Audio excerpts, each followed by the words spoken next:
Que la paix et la grâce du Seigneur soient avec vous. Nous bénissons le Seigneur pour sa faveur envers nous et l'opportunité qu'il nous donne ce matin de pouvoir porter sa parole. Nous remercions le Seigneur et nous profitons de cet instant pour remercier Pasteur Jean qui nous a confié ce moment afin de pouvoir vous partager la parole de Dieu. Sans plus tarder, je vais vous inviter à ouvrir vos Bibles avec moi, pendant que moi-même je vais faire la lecture.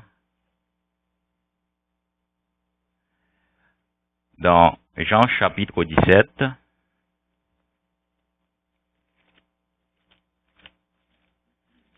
Jean chapitre 17,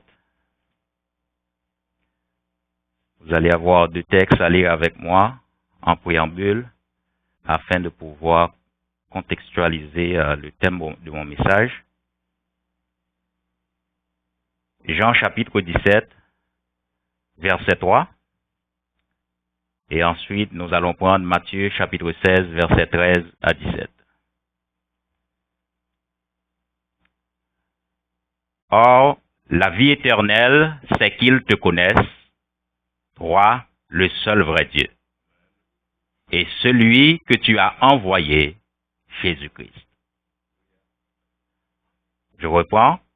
Or, la vie éternelle, c'est qu'ils te connaissent, toi, le seul vrai Dieu, et celui que tu as envoyé, Jésus-Christ. Matthieu, chapitre 16, verset 13 à 17.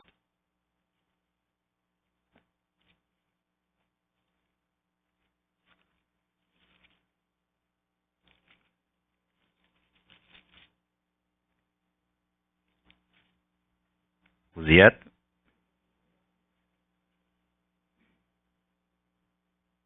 Matthieu chapitre 16, verset 13 à 17.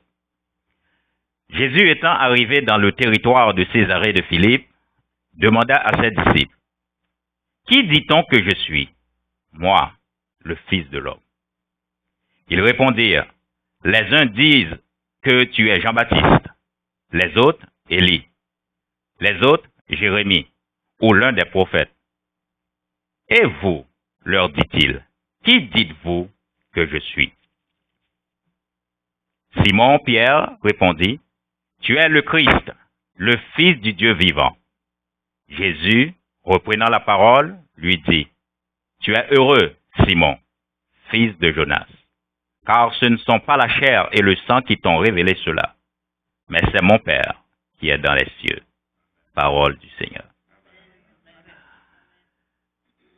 Le titre de mon message ce matin, c'est « La connaissance de Dieu et de Jésus, un objectif à poursuivre ». La connaissance de Dieu et de Jésus, un objectif à poursuivre. Un objectif à poursuivre, c'est-à-dire, on ne doit pas s'arrêter dans la quête de la connaissance de Dieu. On ne doit pas s'arrêter. On ne doit pas s'arrêter non plus dans la quête de la connaissance de la personne de Jésus.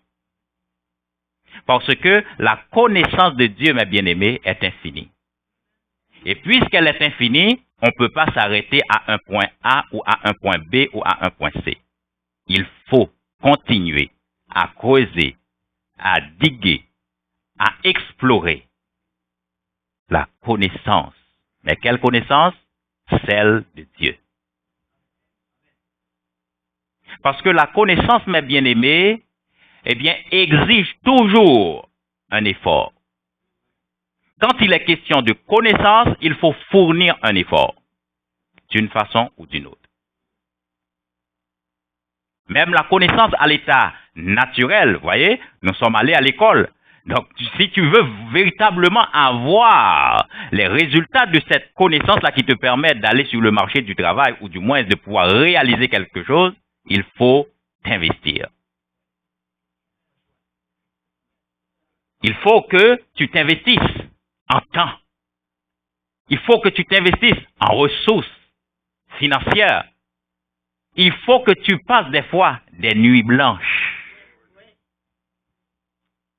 La connaissance naturelle, ou tout simplement la connaissance humaine, nous fait cette exigence. Et c'est aussi pareil pour la connaissance de Dieu, mes bien-aimés. La connaissance de Dieu nous fait aussi cette même exigence, à savoir investir dans le Seigneur, investir du temps pour pouvoir s'acquérir de la connaissance. Ceci pour vous dire, mes bien-aimés, de ne pas considérer que vous avez la connaissance suffisante de Dieu. Non. Ne prenez pas pour acquis que vous connaissez Dieu suffisamment. Et chaque chose qu'on connaît de Dieu, ou bien chaque palier qu'on franchit avec Dieu, ce n'est que une petite ou une portion de révélation que Dieu nous donne de sa personne. Il faut encore creuser, il faut aller encore plus loin afin de pouvoir découvrir encore plus chez Dieu et avec Dieu. Et l'une des choses qui va nous aider, mes bien-aimés, dans cette démarche de la connaissance de Dieu, c'est l'humilité et la dépendance à l'égard de Dieu. L'humilité et la dépendance à l'égard de Dieu. Ces deux éléments, mes bien-aimés, vont véritablement nous booster à chercher davantage la connaissance de Dieu et de Jésus-Christ. Parlant de l'apôtre Paul, regardez avec moi Philippiens chapitre 3 à partir de verset 7 jusqu'au verset 11. Philippiens chapitre 3 à partir de verset 7. Mais ces choses qui étaient pour moi des gains, je les ai regardées comme une perte à cause de Christ. Et même je regarde toutes choses comme une perte à cause de l'excellence de la connaissance de Jésus-Christ, mon Seigneur, pour lequel j'ai renoncé à tout, et je les regarde comme de la boue, afin de gagner Christ, et d'être trouvé en lui, non avec ma justice, celle qui vient de la loi, mais avec celle qui s'obtient par la foi en Christ, la justice qui vient de Dieu par la foi, afin de connaître Christ et la puissance de sa résurrection et la communion de ses souffrances, en devenant conforme à lui dans sa mort pour parvenir, si je puis, à la résurrection d'entre les morts. Vous voyez, le grand Paul, il aurait pu s'enorgueillir, sachant que c'est un gars qui est doué, d'accord, dans la loi. C'est quelqu'un qui a étudié au pied de Gamaliel. Il aurait pu, voyez, se vanter, mais il a dit, il a considéré ces choses comme de la boue. Ces choses qui lui ont donné une renommée par le passé, et jusqu'au moment où il prenait encore action, il a dit, ces choses-là, moi je les mets de côté. Je les mets de côté. Quelle humilité! Quelle humilité! Et il sait qu'il ne peut pas arriver à atteindre son objectif si il n'est pas dépendant de Dieu.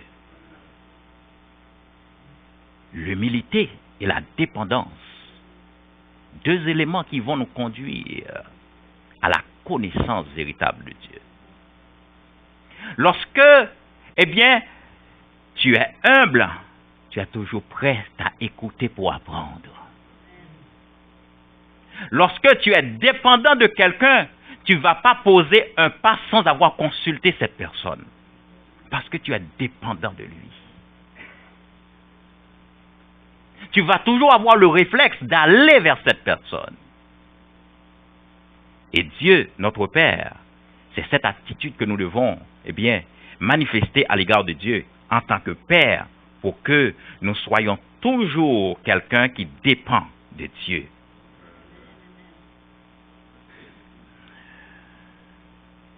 Pourquoi connaître Dieu, mes bien-aimés? Pourquoi?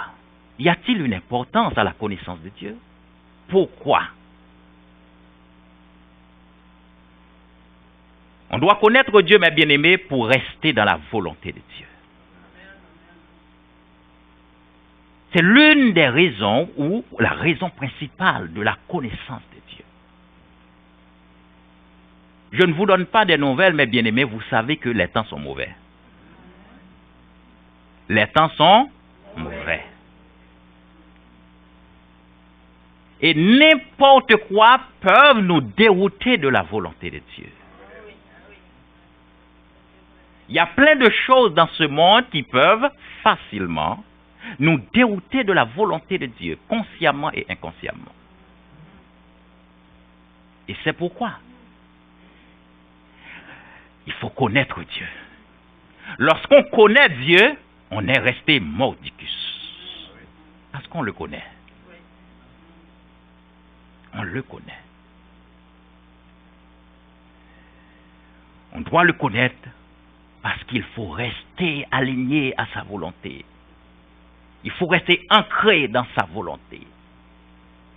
Et c'est pourquoi le Seigneur Jésus, lorsque il est venu nous montrer quelle relation qu'on a avec le Père, c'est lui-même qui est venu nous dire, eh bien, le Dieu que nous servons là, c'est notre Père. C'est pas un ami. C'est pas un directeur. Quand tu viens devant Dieu, tu viens pas cogner à sa porte, directeur X, Y, Z. Non, c'est ton Père. C'est ton Père. Viens parler à ton Père. Et si nous ne restons pas dans la volonté de Dieu, mes bien-aimés, eh bien, notre vie est vouée à l'échec total. Notre vie est vouée à l'échec total. Parce que la volonté de Dieu ne bouge pas. Non. Depuis qu'il a établi sa volonté dans l'éternité, sa volonté reste telle qu'elle est. Donc, Dieu n'a pas changé sa volonté te concernant. Non. C'est toi qui t'es changé à l'égard de Dieu. C'est toi qui peux prendre la décision de sortir de sa volonté. De la volonté qu'il a pour toi. C'est moi qui peux sortir de cette volonté-là. Mais sa volonté, dès qu'elle était, dès le départ, reste encore la même. Alors que la volonté reste intacte, l'ennemi, Satan le diable, peut nous jouer des tours pour sortir de la volonté de Dieu. Ta propre volonté peut te jouer des tours pour sortir de la volonté de Dieu. Parce qu'une des choses que nous devons comprendre, mes bien-aimés, c'est que Satan ne peut pas bloquer Dieu. Impossible. Mais l'homme peut bloquer Dieu. Vous voyez? L'homme peut bloquer Dieu. Il dit par la bouche du prophète Ésaïe, ma main n'est pas trop courte pour sauver. Mes oreilles ne sont pas trop dures pour entendre. C'est quoi le problème? Ce sont vos péchés, pas le péché de Satan, pas les péchés de Satan. Ce sont vos problèmes qui posent problème. Ce sont vos péchés, mes bien-aimés, qui posent problème. Mes péchés, tes péchés qui posent problème. Et de ce fait, Dieu attend encore sa volonté d'agir, mais nous le bloquons. Par quoi? Par nos péchés. Nous le bloquons. Jésus est arrivé dans sa ville. Il ne pouvait pas faire un miracle. C'est pas parce qu'il était impuissant, non. La Bible dit qu'il n'a pas trouvé la foi chez eux. C'est pas qu'il était impuissant. Mais les hommes qu'il a trouvés là-bas, ils n'ont pas eu de foi. Ils l'ont bloqué. Vous voyez? Donc vous devez comprendre, mes bien-aimés, que la volonté de Dieu, elle est encore là. Pour toi, pour moi. La volonté de Dieu, c'est quoi? La volonté de Dieu, c'est sa parole. En d'autres termes, c'est l'expression de sa parole. C'est ça, sa volonté. C'est ce que Dieu veut. Et cette volonté-là, eh bien, prend une forme d'écriture à travers la Bible. Chaque fois que vous voyez la parole de Dieu, c'est ce que Dieu veut. C'est ce qu'il veut. C'est sa parole. qu'il te dise cette parole audiblement ou à travers la parole lorsque tu médites cette parole, c'est la volonté de Dieu. Rester dans la volonté de Dieu, ma bien-aimée, c'est un défi pour moi. C'est un défi pour toi. Et c'est pourquoi il est important à ce que nous allions à la connaissance de Dieu. Parce que ça reste encore un défi jusqu'au retour de Jésus-Christ. Oui. Rester aligné à la volonté de Dieu, ça va être toujours un défi. Mais la connaissance de Dieu, c'est la seule chose qui va nous aider à pouvoir rester alignés. Maintenant, pour connaître Dieu, mes bien-aimés, j'ai relevé 3 éléments qui vont nous permettre, parmi tant d'autres, de connaître Dieu et donc Jésus-Christ. Je ne saurais vous parler de la connaissance de Dieu sans vous mentionner quoi faire pour connaître Dieu. Le premier élément, c'est le caractère de Dieu. Donc, la connaissance du caractère de Dieu. Vous voulez connaître Dieu? Il faut chercher à connaître le caractère de Dieu. Le deuxième élément qu'il faut connaître, c'est le mode opératoire ou la méthodologie ou les principes de Dieu. Si vous voulez connaître Dieu, il faut connaître ses principes. Il faut connaître comment Dieu fonctionne. C'est quoi son modus operandi? Donc, si tu arrives dans la maison, si tu as besoin véritablement de connaître la personne, mais il faut savoir comment cette personne fonctionne. Sinon, on va toujours se bagarrer. Parce que tu ne comprends pas. Des fois, c'est toi qui dois faire le mea culpa. Parce que la personne peut avoir un comportement tellement dérangeant. Ce n'est pas parce que tu es faible, mais tu fais le mea culpa pour que l'harmonie continue de fonctionner, de régner entre nous. Voyez? Donc, cela dit, eh bien, il faut savoir comment Dieu fonctionne. Comment il fonctionne. Son mode opératoire, sa méthodologie, et donc ses principes. Le troisième élément, c'est la connaissance de la puissance de Dieu. La connaissance de la puissance de Dieu. La connaissance de la puissance de Dieu. Mon frère Fenel, il est costaud, solide. Donc, si je me base sur mon frère Fenel pour que l'autre ne me tabasse pas, je dois m'assurer que vraiment Fenel, il est puissant. Mais si je sais que quand l'autre va arriver, il va filer, écoute, ça ne va pas marcher. Donc, la connaissance de la puissance de Dieu est déterminante pour connaître Dieu. C'est déterminante. La connaissance de la puissance de Dieu. Et nous allons élaborer un peu plus loin pour voir comment ça va fonctionner. En parlant du caractère de Dieu, la connaissance du caractère de Dieu, ou le caractère de Dieu tout simplement, eh bien, la connaissance du caractère de Dieu nous permet de savoir qui il est. Lorsqu'on connaît le caractère de Dieu, on est amené à savoir qui est Dieu. Qu'est-ce que ce Dieu représente pour toi, pour moi? Retournons à notre texte où est-ce que Jésus posait la question à ses disciples. Ce que nous devons comprendre, mes bien-aimés, la proximité physique ne veut pas dire que tu connais la personne. Les gars étaient avec Jésus. Mais regardez comment Jésus, voyez, il part d'une démarche générale pour arriver dans un cas particulier. Il demande aux gars, mais qu'est-ce que vous entendez dire parmi la foule de moi?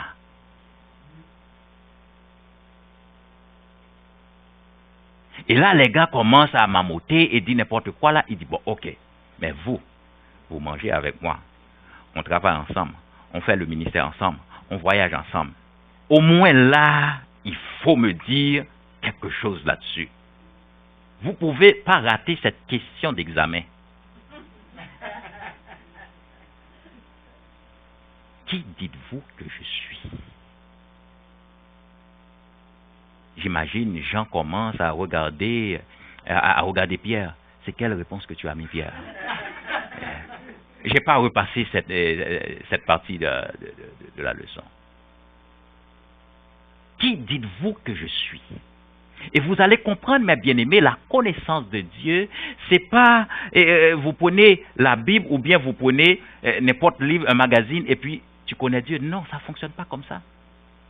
Regarde l'exercice qui a été fait avec Pierre. Jésus eut à dire, ce n'est pas la chair et le sang qui t'ont révélé cela. Certes, Pierre a donné la réponse. Tu es le Christ. Mais la chair, le professeur à l'université ne peut pas te révéler ça. La chair et le sang ne peuvent pas te révéler ça.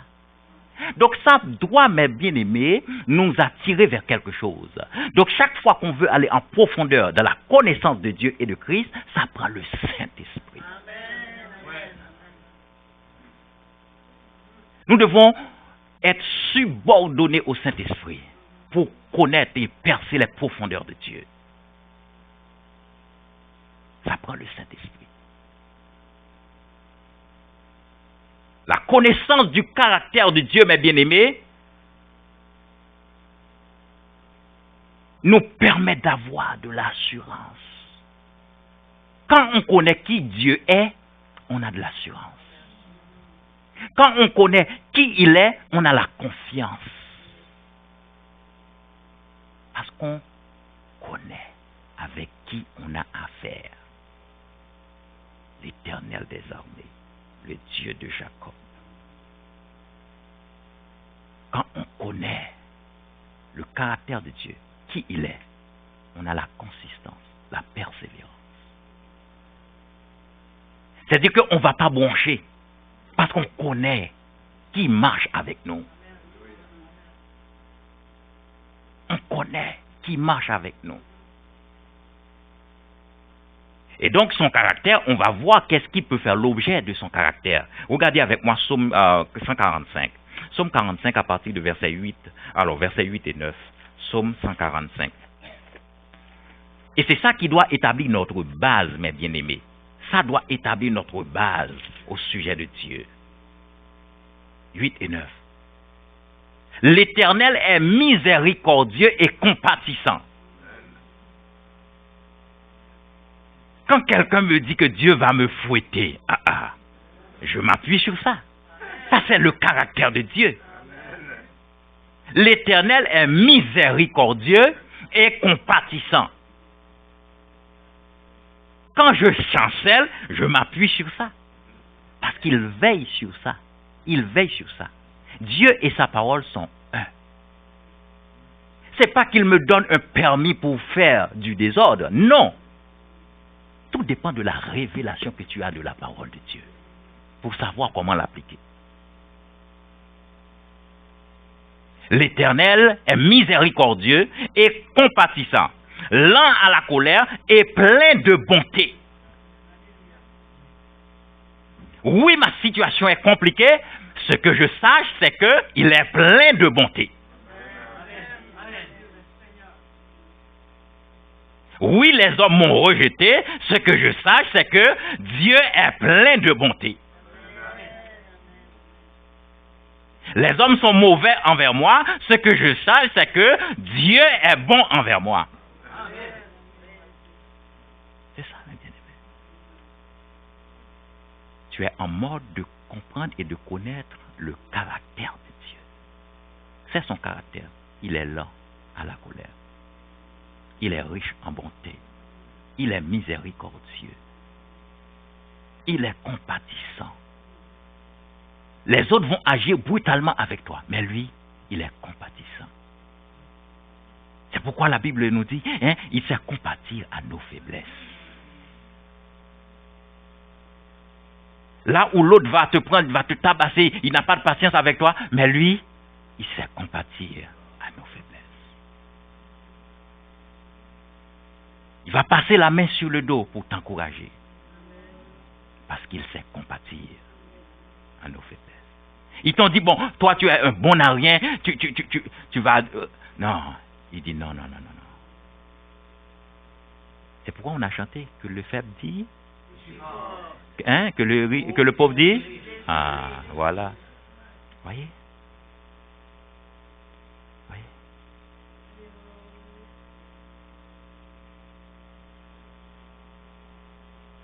On ne pourra pas explorer tous les textes, mais on pourrait regarder Psaume 23. L'Éternel est mon berger. Donc, la direction, là, je ne peux pas prendre la direction sous prétexte que, bon, quelque chose va m'arriver. Non. Je mets déjà dans ma tête, l'Éternel est mon berger. Ce n'est pas moi qui me dirige, ce n'est pas moi qui conduis, mais c'est le berger qui me conduit en tant que brebis. C'est lui qui me conduit. Je ne fais que suivre mon berger. Donc, je mets ça de facto dans ma tête, je me fais un brainwash, je dis que l'Éternel, tu es mon berger. Qu'il y ait des trous devant, je sais pas, l'Éternel est mon berger. Je n'ai pas besoin de savoir comment. Voyez l'attitude de Marie, lorsque l'ange Gabriel est venu rencontrer Marie. Regardez, il dit à Marie, une grâce t'a été faite. Marie dit, oui, la même question que Marie a posée à l'ange, c'est la même question que Zacharie a posée à Gabriel. Pourtant, la bouche de Zacharie est fermée. La même question. Mais Marie a eu le mot juste à dire, qu'il me soit fait.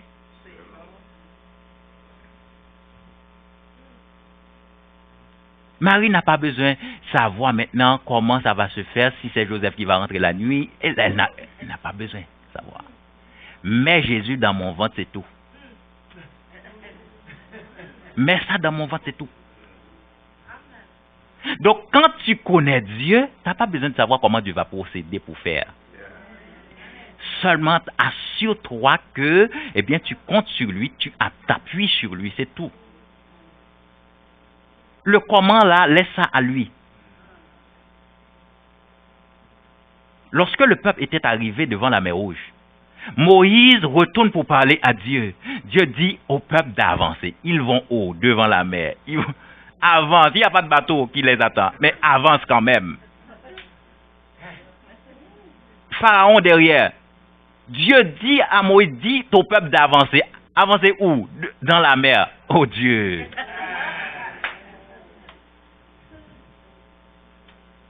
Qui pouvait entrevoir ce que Dieu allait faire? Personne ne pouvait. Personne ne pouvait voir. Et le sort des Égyptiens aussi était réservé dans cette même mer. Exode 14, 27 et 28. Il les a précipités là-bas aussi. Et Moïse, il n'a pas dit à Dieu, en tout cas, bon, cette fois-ci, c'est toi qui vas parler. Moi, je ne parle pas parce qu'il y a la mer là-bas et tu me dis, avance.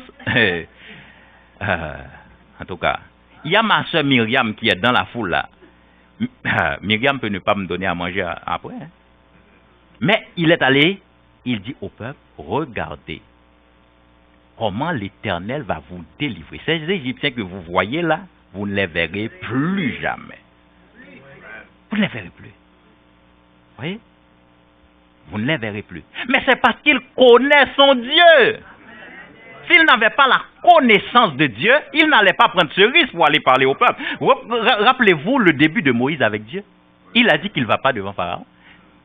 Mais cette fois-ci, il a pris son courage pour aller devant le peuple, pour prendre la parole au nom de Dieu.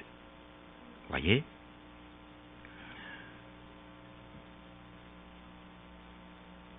Dans Psaume 91, verset 4, j'aime toujours ce passage. Comme caractère de Dieu, je m'appuie toujours sur ça. Sa fidélité est un bouclier et une cuirasse. sa fidélité. Tu vois la situation dans laquelle tu te trouves? On t'a rejeté, on t'a mis dehors. Ne va pas te suicider. Non, c'est pas fini. Compte sur sa fidélité. Parce que sa fidélité, c'est un bouclier. Et cette même fidélité est aussi une cuirasse. Vous savez ce que c'est le bouclier? À quoi sert le bouclier? À quoi sert la cuirasse? L'officier romain portait toujours une cuirasse pour le protéger dans les zones vitales. C'est pour vous dire que Dieu a un bouclier spécial pour toi, pour moi, pour protéger tout ce qui est vital en toi et en moi. C'est pourquoi il fait de sa fidélité un bouclier et une cuirasse.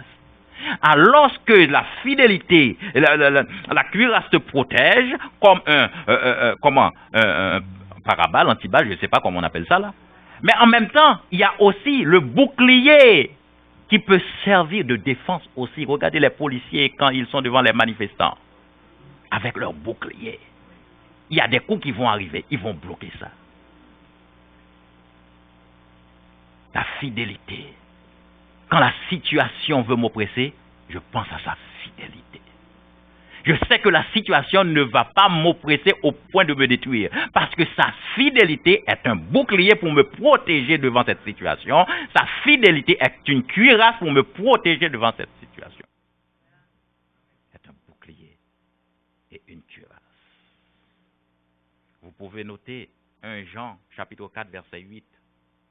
Comme caractère de Dieu, Dieu est amour. Dieu est amour. Quand quelqu'un te dit Dieu te hait, Dieu est amour. Sur la base de sa parole, Dieu est amour. Quand quelqu'un ne t'aime pas, mais Dieu, lui, il est amour. Appuie-toi sur son amour. Parce que tu l'as. Si tu ne l'avais pas, je ne te dirais pas ça. Mais puisque tu l'as, appuie-toi sur son amour. Et même si tu n'as pas encore Jésus, toi qui es dans la salle, eh bien, Jean 3,16, Dieu a tant aimé le monde qu'il a donné son Fils unique, afin que quiconque croit ne périsse point, mais qu'il ait la vie éternelle. La vie éternelle est à ta portée ce matin si tu n'as pas encore reçu Jésus comme Sauveur et Seigneur. La vie éternelle est à toi, telle qu'elle est à moi.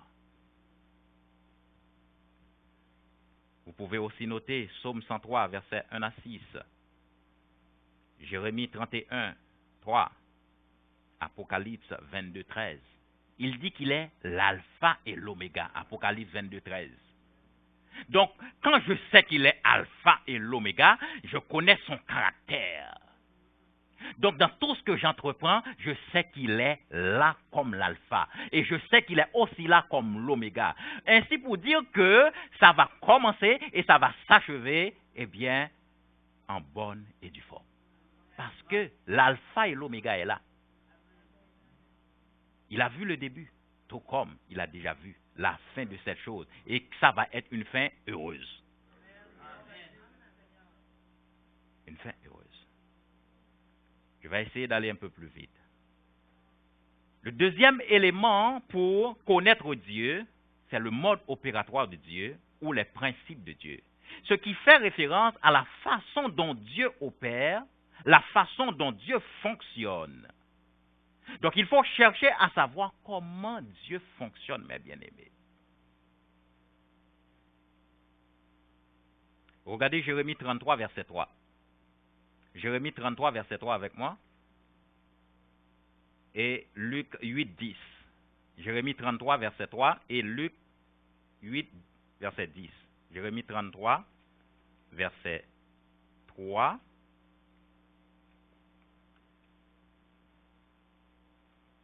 Jérémie 33, verset 3. Il dit, invoque-moi et je répondrai. Je t'annoncerai de grandes choses.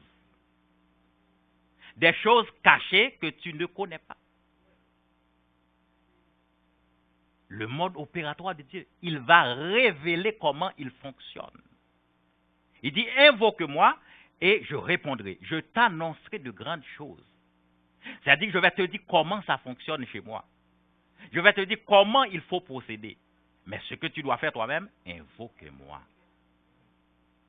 Invoquez-moi. Le temps nous manque, mais notez Luc 8, verset 10 également, comme texte qui soutient le mode opératoire de Dieu et ses principes. Je vais essayer d'aborder le troisième point, qui est la connaissance de la puissance de Dieu. La connaissance de la puissance de Dieu. Il revient, mes bien-aimés, à avoir la révélation de la puissance de Dieu, comme je l'ai mentionné tantôt en prenant l'exemple sur mon frère Fenel. La puissance de Dieu doit être quelque chose qui est évident pour nous. Et si on n'a pas la garantie que Dieu est puissant, on ne va pas s'appuyer, on ne va pas compter sur Dieu. On ne va pas compter sur Dieu. Regardez les 3 jeunes Hébreux. Lorsque le roi s'apprêtait à les jeter dans la fournaise. Le roi a dressé son statut et il demande à ce que les gars puissent prosterner. Mais ce que j'aime dans tout ça, c'est le fait que Daniel et compagnie, ils ont dit, ouais, il n'y a pas de problème, tu peux dresser ton affaire comme tu veux, mais sauf que nous, pour ce qui est de prosterner, nous ne sommes pas là-dedans. Oublie ça, ouais. Oui, tu vas nous jeter dans la fournaise, il n'y a pas de souci, mais Dieu va nous délivrer. Et si d'aventure, Dieu ne nous délivre pas, on ne va pas prosterner pareil. Ça, c'est quelqu'un qui connaît son Dieu, qui peut prendre de telles positions. Moi, si je ne connais pas Dieu, en voyant le roi, je fuis. Ah oui?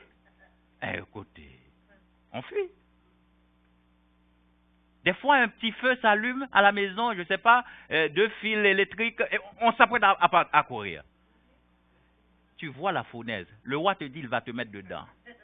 Ah, mes amis. Fournaise, ça s'appelle fournaise. En plus, il a chauffé, réchauffé. C'est la fournaise, ça s'appelle fournaise. Donc ça prend quelqu'un qui connaît Dieu, qui ne va pas broncher sur sa décision, qui va tenir ferme, mordicus. Ouais, il n'y a pas de problème. Nous mettre dedans, il n'y a pas de problème. Ils ont la confidence que Dieu va les sortir de là-bas. Et même si Dieu ne va pas les sortir là-bas, ils ne vont pas faire allégeance au roi. C'est ça la connaissance de Dieu. Imagine-toi s'ils ne connaissaient pas Dieu. C'est pourquoi la connaissance de Dieu est importante dans ma vie, dans ta vie, mon frère, ma soeur. C'est important. Il y a plein de choses qui peuvent nous faire tourner dos à Dieu. Si on ne prend pas ça au sérieux, le fait de connaître Dieu.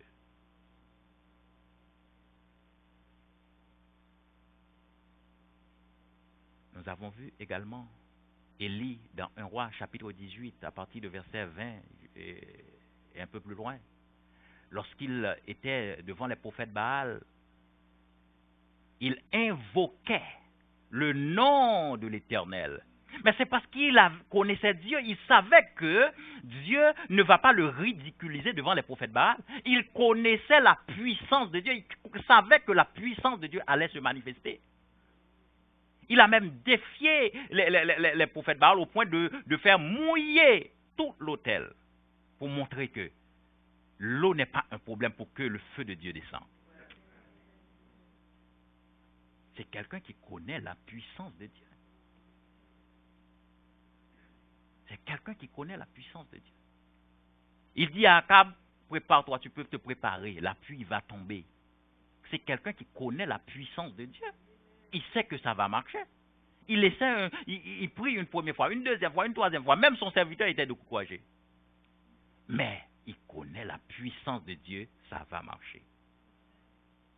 Ça prend la connaissance. Ça prend la connaissance, d'accord, de la puissance de Dieu. Ça prend la connaissance de la puissance de Dieu. Ça prend la connaissance de la méthodologie de Dieu. Ça prend, mes bien-aimés, la connaissance du caractère de Dieu pour connaître Dieu. Mais quels sont les avantages qu'on peut tirer de la connaissance de Dieu pour terminer? Les avantages qu'on peut tirer de la connaissance de Dieu. Regardez avec moi 2 Pierre, chapitre 1er, verset 2. Les avantages qu'on peut tirer de la connaissance de Dieu.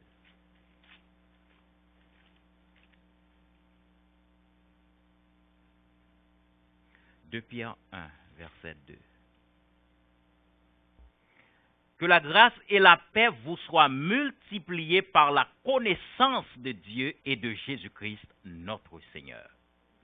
Donc, lorsqu'on connaît Jésus-Christ, lorsqu'on connaît Dieu, qu'est-ce qui arrive? Eh bien, on a la multiplication de la grâce et de la paix. Parce que ça, c'est la résultante de tout défi qui peuvent se présenter devant vous. Faire en sorte que la connaissance que tu as de Dieu, à la fin de la journée, tu as la grâce et la paix. Tu as la grâce et la paix. Lorsque tu connais Dieu, Dieu, eh bien, te prête sa grâce. Dieu te prête sa paix. C'est pourquoi Jésus dit, je vous donne ma paix, je ne vous la donne pas comme le monde la donne. Alors qu'il était sur le point de partir pour aller vers le Père. C'est à ce moment-là. Parce qu'il savait à ce moment-là, les gars vont être pas mal, eh bien, désorientés. Mais il dit, je vous donne ma paix. Quelque chose qui va vous tenir en dépit des circonstances.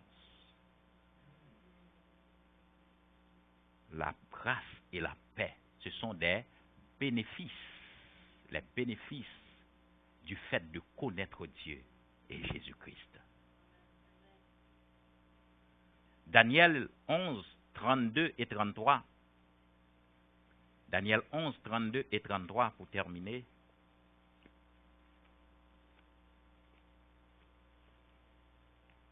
Daniel 11, 32 et 33.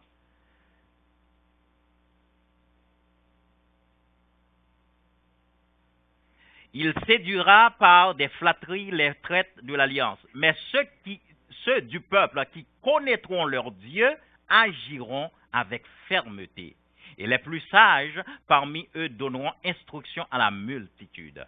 Il en est qui succomberont pour un temps à l'épée, à la flamme, à la captivité et au pillage.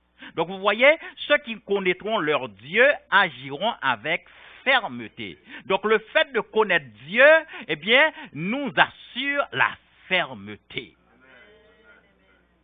On ne va pas broncher devant les situations ou devant les obstacles, parce qu'on connaît, eh bien, le Dieu que nous servons. Le Dieu que nous servons est une haute retraite. Voici, mes bien-aimés, en quelques mots, ce que je voulais partager avec vous. Connaître Dieu, connaître Jésus-Christ. Comme je vous ai dit en préambule, c'est que c'est une longue journée, la connaissance de Dieu, qui commence le matin, mais qui ne s'arrête pas à midi, qui ne s'arrête pas à 2h, 3h, mais ça continue jusqu'au jour où Jésus va retourner. Connaître Dieu. On doit chercher à le connaître. C'est pourquoi, vous voyez, eh bien, on le connaît comme étant Jiré. On le connaît comme étant Sabaoth. On le connaît comme étant Adonai. Il s'est révélé à travers ces différents noms pour chaque personne qui a eu une expérience avec lui par le passé. Et aujourd'hui encore, on peut encore expérimenter ces différentes dimensions de Dieu. Il peut être ton Sabaoth. Il peut être ton El Shaddai. Il peut être ton Adonai, ton Sigeno. Qu'il en soit ainsi au nom de Jésus-Christ. Soyez bénis abondamment. Que le Seigneur, avec sa parole, continue à nous travailler, à nous faire du bien et continue à nous élever de manière à pouvoir marcher dans sa volonté, rester accroché à lui jusqu'au retour de notre Seigneur Jésus-Christ. Soyez bénis abondamment.